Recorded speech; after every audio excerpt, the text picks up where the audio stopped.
welcome back to the garden. Recently, we've already added some fall touches in the garden. We've done a really cute little shelf. We added some pumpkins and pine cones for fall touches. We created some containers. Now I want to focus on projects for indoors. I want to bring fall and winter into the house. As per usual, a project requires supplies. So we headed to a local fair that combined plant shopping, pumpkin hunting, and also a bit of flea market shopping.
Look at how warty this one is. It's so cool.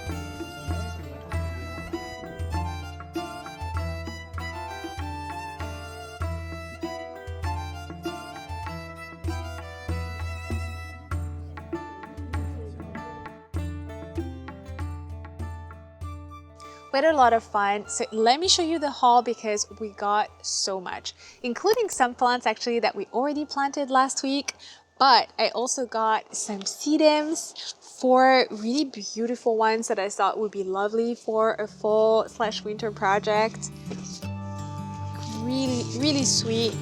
I am obsessed with sedums.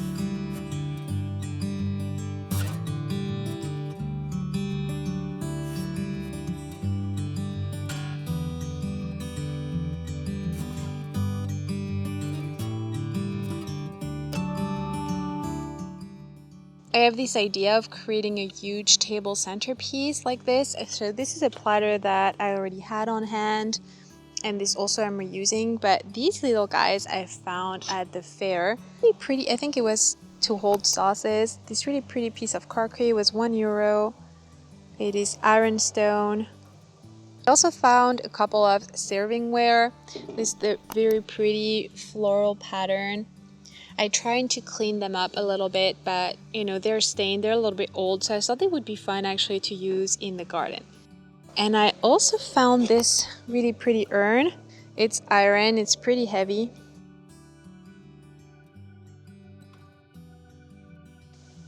Alright, so I have four little sedums and 4 planting containers, and I think I'm going to put this trilling one onto the little urn so it can spill.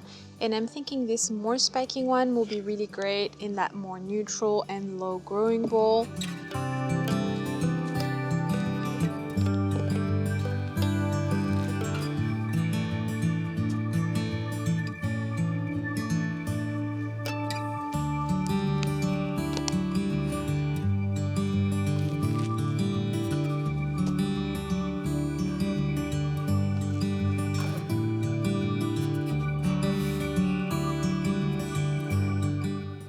We also brought back this crate of pumpkins. I love the darker ones and the contrast with the white. And of course, we couldn't be without orange.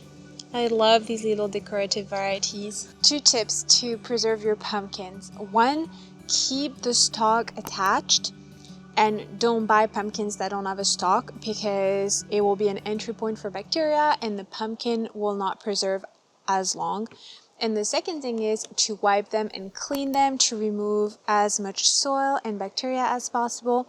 And that's valid for your edible pumpkins that you can use to decorate in your house and then eat, or for your ornamental varieties. Either way, I simply use some wipes, some sanitary wipes, and then simply wipe the pumpkin to remove as much soil as possible. These were from the pumpkin farm we went to, and when you pick them, make sure that they don't already have some rot or any bruises or any damage in the flesh because, again, they won't preserve as long. And then they will store for months, at least 3 to 6 months, if not longer, if they're kept in a cool, dark, dry place, like a cellar, for example, or a pantry.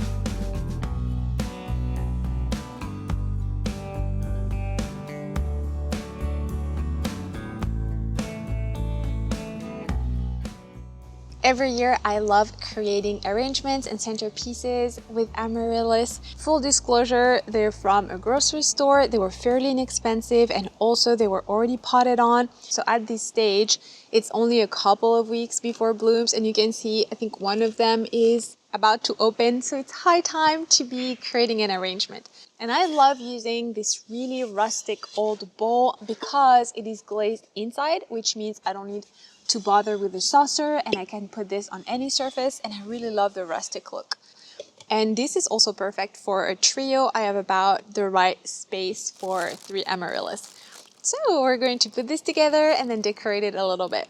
What's great when you pick up already potted on amaryllis is that you can spot the bulbs that are actually going to give you 2 blooms. You can see here we have our first bloom stalk and then picking at the bottom we can see there's going to be another set of blooms. And these are really interesting, of course, because they're going to prolong your flowering period.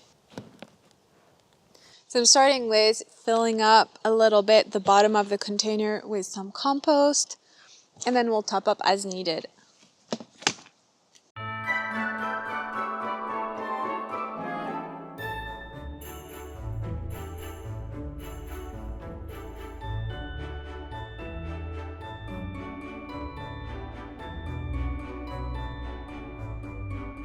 All potted up, and what we need to focus on now is getting support for that really tall stalk that you can see here that's already starting to lean a little bit. But what we're going to do is simply take a couple of branches from the garden and build a framework to support the bloom. Please don't judge me, I haven't gotten to my edges. All right, we have the branches. I grabbed some twine to attach them together. So let's see, we want to get that maybe about here. So cut there.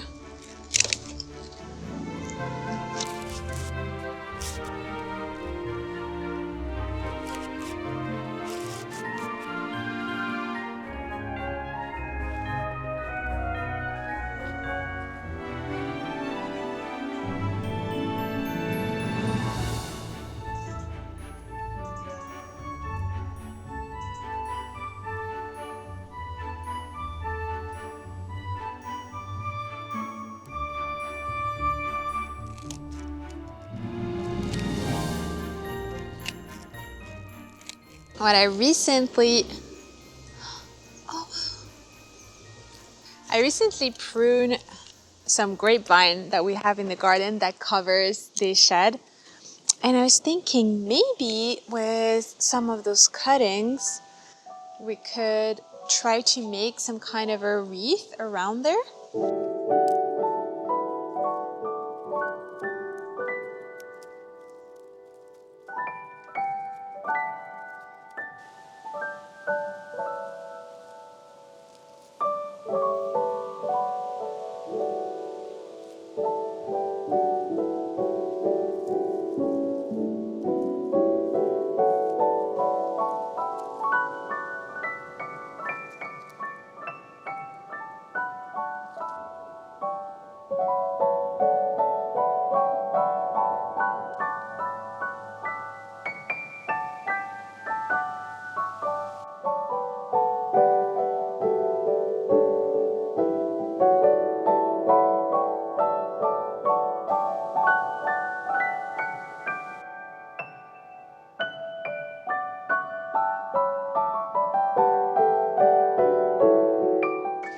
I have also picked up this beautiful white variety. They're my favorite. I just love the green throat and the white petals.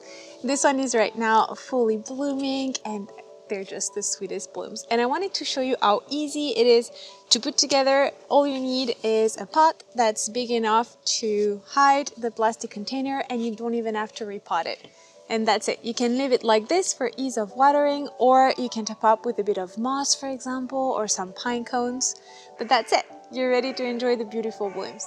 Personally, I love using preserved moss because it's easy to find at the craft store, but you could also use real moss if you have some in the garden or can find some at garden centers.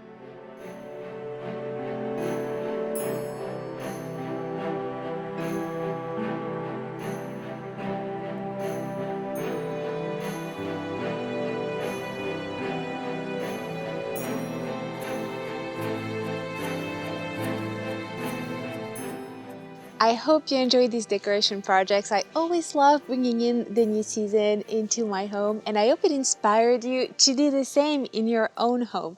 The next big job in the garden is going to be planting and then planting all the spring bulbs. Right now is a great time to start your planting, especially as we approach November, where it is go time to plant tulips.